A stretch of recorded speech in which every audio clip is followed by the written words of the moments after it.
Já de volta aqui com o TV Mar News, e a gente já recebendo aqui no nosso estúdio Flávio Gomes da Costa, ele que é presidente da ANPAL, e vai conversar com a gente sobre um assunto muito polêmico. É a reforma do Código de Processo Penal, que tem trazido aí, tem deixado inclusive muita gente da área de direito de cabelo em pé, não é verdade, Flávio? Seja bem-vindo aqui ao TV Mar News. O que acontece, então? Vocês são contra essa reforma? O que ela vem trazendo que tem deixado vocês preocupados? Bom dia. Bom dia, Porlane. Bom dia à TV Mar News pelo espaço, pela oportunidade. Na verdade, o Ministério Público, não é contra a reforma. Esse projeto de lei, ele já tramitava há 10 anos. Há 10 anos. Agora, recentemente, ele levou uma rapidez enorme. O que nós somos contra são alguns pontos que nós entendemos que são absurdos e, mais ainda, eles só vão contribuir para aumentar a violência e, paralelo a isto, a impunidade. Nós não somos contra. Acho que tudo tem que ser mudado, tudo tem que ser avançado, as leis principalmente. Até porque cada sociedade é um momento. Aquela lei foi feita para um determinado momento, mas agora, quando a lei nasce, é para aquele momento. Só que nós entendemos que o momento hoje é um momento em que o Brasil lidera com mais de 65 mil homicídios por ano, que o Brasil lidera o ranking mundial de violência. Nós temos a liderança da violência doméstica, nós temos inúmeros crimes de corrupção, do colarinho branco. Então, assim, entendemos que o que tem que ser feito é, na verdade, enrijecer, endurecer as leis, não criar situações para que os acusados, os investigados, saiam pela tangente e, consequentemente, gerem a impunidade. Então, tem alguns tópicos, Porlane, muito interessantes e que é realmente que nós não concordamos. Flávio, é claro que o Código de Processo Penal ele precisa passar por mudanças, precisa ser atualizado, né? Ele é de 1941. De fato, precisa dessa atualização. Mas o que pontos que você bem citou aí que traz, que preocupa vocês? Bem, o ponto, para mim, crucial e para o Ministério Público crucial é o seguinte: em 2013, houve uma tentativa da PEC, do projeto de emenda constitucional, do impedimento da capacidade de investigação do Ministério Público. Essa PEC ela foi derrotada depois de um grande trabalho da opinião pública, de um grande trabalho também junto aos parlamentares, e ela foi derrotada esmagadoramente. E hoje o Ministério Público tem o poder de investigação. Inclusive, isso já foi confirmado e corroborado pelo Supremo Tribunal Federal. O que é que vem agora? Ressuscita-se aquela PEC que não foi aprovada em 2013, com um artigo dizendo que é vedado ao Ministério Público a possibilidade de investigar, somente em casos excepcionais. Que casos excepcionais sejam esses? Quando houver abuso de poder político e abuso de poder econômico. Ora, na prática, esse abuso é difícil você configurar. É muito difícil você configurar, até porque o direito tem uma tal de hermenêutica que se interpreta de um jeito ou de outro. E o que é que a gente quer entender com isto? Se o Ministério Público não puder investigar, o que é que acontece na prática? Acontece na prática que isso só quem vai perder é a sociedade. Nós não somos contra a polícia investigar. Muito pelo contrário. Mas o que nós queremos é que mais agentes, mais atores participem desse processo de investigação. E o Ministério Público, como ele é o titular da ação penal, como ele é o dono da ação penal, é ele que vai oferecer a denúncia, ele que vai iniciar a perseguição criminal, é mais do que justo e legal que ele também possa investigar. Gente, e com isso, só para você ter uma noção, Porlane, desculpa ter até lhe atrapalhado, grupos como o GAECO, que era o antigo GECOC, que as pessoas ainda conhecem como GECOC, grupos como o GAESF. A operação que aconteceu ontem. Era exatamente isso que eu ia dizer. Para vocês terem uma ideia do problema, né, que a gente traz aqui no TV Mar News hoje, as operações que nós, inclusive, mostramos aqui ontem, a operação contra crime de sonegação de impostos, sonegação fiscal, o crime também a respeito de tráfico de drogas, no combate do tráfico de drogas, o Replay foi a Operação Replay ontem, inclusive a Operação Noteiras, não é isso? Noteiras. Operações como as de ontem não serão mais realizadas pelo Ministério Público? Não, serão feitas exclusivamente pela polícia. E como é que fica, por exemplo, o caso lá de Jacarezinho, então? Houve aquele confronto entre policiais, moradores lá daquela comunidade. Quem investiga? Quem é que leva para frente, então, essa situação? Sem entrar no mérito do caso, e aqui não é a discussão, o que eu quero dizer é o seguinte: se esse Código de Processo Penal, ele for aprovado, hoje o Ministério Público ele parte para iniciar esse processo de investigação. Se isso não acontecer, as investigações elas serão feitas exclusivamente pela Polícia Judiciária, que tanto é a civil quanto a federal.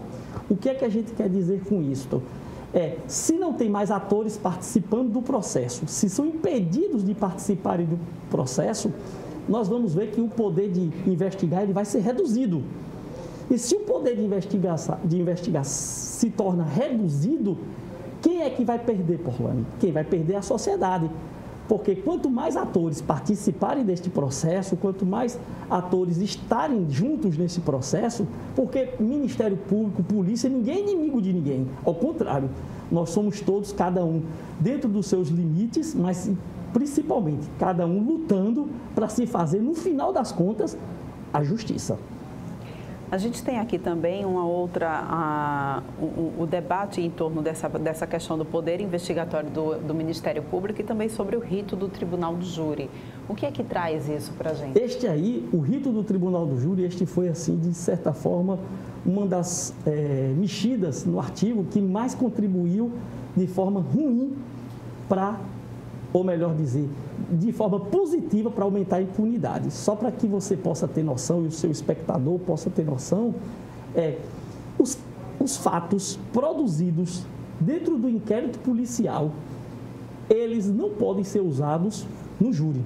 Então, vamos lá, na prática. Uma testemunha, ela depois, na polícia, ela acusou ou ela disse que quem cometeu aquele crime de homicídio, que são os crimes do Tribunal do Júri, os crimes dolosos, tentados ou consumados contra a vida, disse que foi Zé, o autor, mas aí aquele júri vai acontecer 5, 6 anos depois. 5, 6 anos depois, eu estou sendo bem prático para você entender. 5, 6 anos depois, aquele júri vai acontecer. Pela morosidade da justiça, pelas fases dos recursos, às vezes o réu está solto, o indiciado está solto, coisas desse tipo. Quando acontecer o júri, se aquela testemunha que foi tão importante na fase policial para fazer o convencimento do promotor de justiça para ele oferecer a denúncia, ele não vai poder usar ela se ela não aparecer no júri. Aí a pergunta real é o seguinte: nós sabemos que hoje as testemunhas que depõem na polícia, mas muitas vezes, elas não voltam mais, elas somem. Somem porque são assassinadas, somem porque têm medo de voltar de novo e somem porque mudam e querem recomeçar uma vida nova. Nós sabemos também que a maioria dos crimes que vão a júri hoje não são crimes não são aqueles crimes românticos do passado, né? Românticos entre aspas, que são a questão daqueles crimes por traição, aquele tipo de crime. Hoje, seguramente, pelas estatísticas, mais de 90% dos crimes do Tribunal do Júri tem envolvimento com organizações criminosas e narcotraficantes e tráfico de drogas. São crimes de acerto de contas, são crimes de facções rivais, são crimes desse tipo. É um tipo de violência que hoje está cada dia mais aumentando.